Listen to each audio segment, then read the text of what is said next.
রাজধানীর গুলশানে নৃশংসভাবে দুজনকে গলা কেটে হত্যার মূল হোতা রুমনকে গ্রেপ্তার করেছে র্যাব। মঙ্গলবার রাতে চট্টগ্রামের হালিশহর এলাকা থেকে তাকে গ্রেপ্তার করা হয়।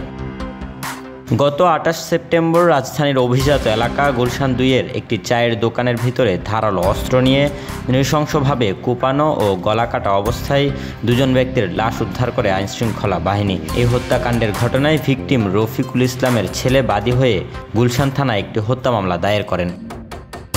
এ ঘটনায় চট্টগ্রাম মহানগরীর হালিশহর এলাকায় অভিযান চালিয়ে হত্যাকাণ্ডের মূল আসামি রুমনকে গ্রেপ্তার করা হয়েছে বলে জানান র্যাবের মিডিয়া উইংয়ের প্রধান লেফটেন্যান্ট কর্নেল মুনিম ফেরদৌস।